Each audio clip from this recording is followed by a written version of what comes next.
Chevre Tzama Lecha Nafshi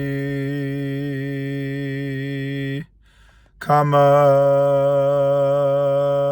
Lecha Besari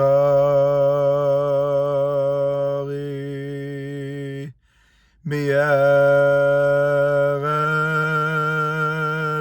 Tzia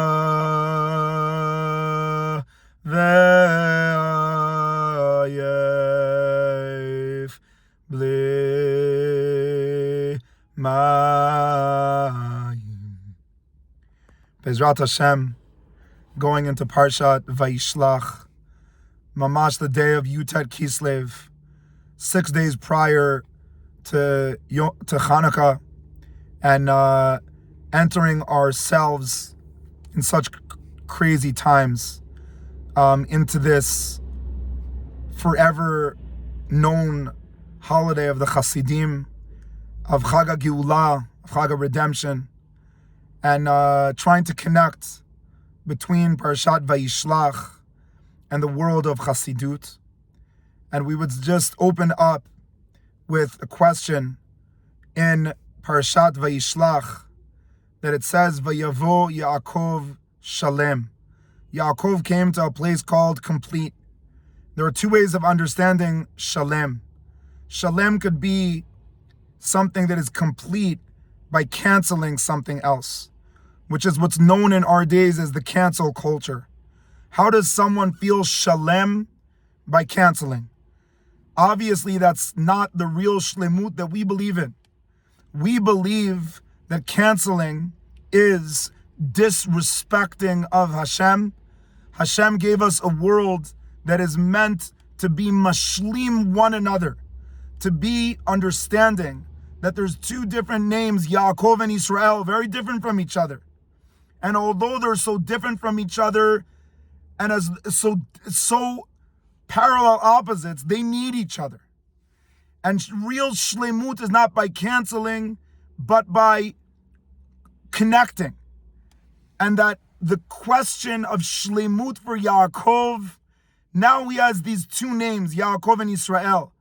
And his shlemut is that he has this ability to know that although the Akev is the lowest and the Yashar El is the highest, you cannot think that one is more important than the other. They are essential to be defining one another. And so the idea of shlemut is not to mashlim by cancel, but it's to complete by composing what's called a whole song that has room for all the different notes. And if we think about what is the chidush of Baal HaTanya, what's the chidush of the Baal Shem Tov, Rav Levi Yitzchak Berdichev, the Toldot Yaakov Yosef Mipolana, all the greats, what was their chidush? Their chidush is that music is not an option. And I've grown up hearing a famous sentence. I, Baruch Hashem, was zoche when I was in Yeshivat Otniel.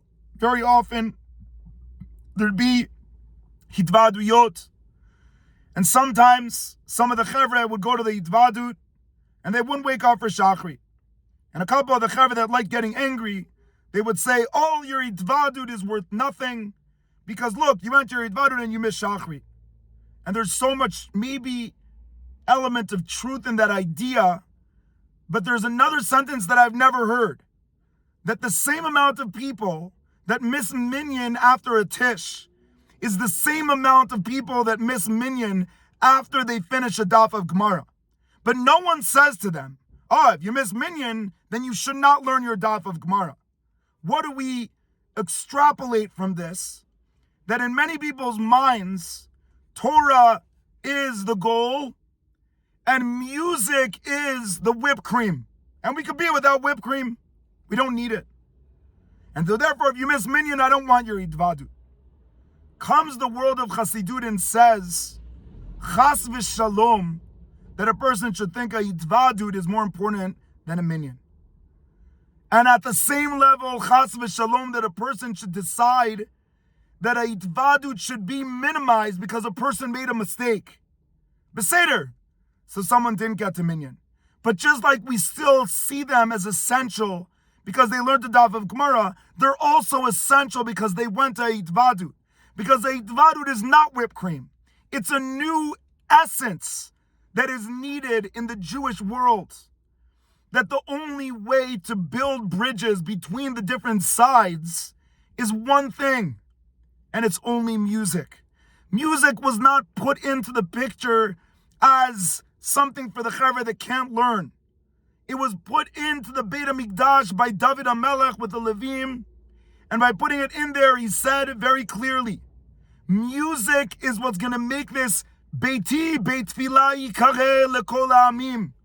The music is what makes room for all the notes.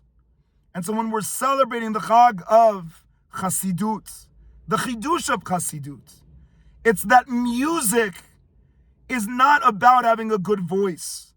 And music is not about feeling it or connection. It's about making a decision that I want to make room for everyone, no matter where they are, no matter who they are, no matter where they are.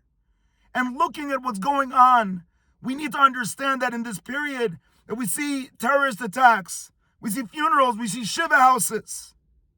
We have to ask ourselves, is there anything that we have to realize that we can add in to the Jewish picture?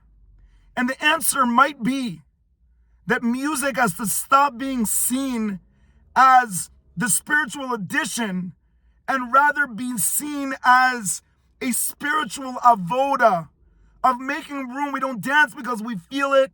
We dance because it makes someone else make room to dance with us. The bracha is this shleimut, entering into this Shabbat, that we can see that clearly Esav is the world that believes that the greatest way to build himself is to cancel. That he has an inner desire to look good outside, but to cancel people inside. He looks like a pig that outside shows off and shows all these great pictures, but internally is not ma'aleh gerah. He doesn't have simanei kashrut internally, because what he wants to do is internally cancel everyone else. That is the type of shleimut of Esav. You go run. Says Yaakov, I want to teach a new shleimut. A shleimut of chassidut. A shleimut that says that a yitvadut is not an option. And that dancing is not an option. Is that it's what makes room for people that are intellectually inclined, artistically inclined, to find room to build together a keter melucha. That together with their hands, if you look at a circle, you'll see a crown. We cannot make a crown for Hashem if we're not able to make space for everyone with their own identities to feel part of the crown that's created in the circular experience of dancing together. Be'ezrat Hashem, we should be zocheh. V'shavu banim legvulam, be'ezrat Hashem.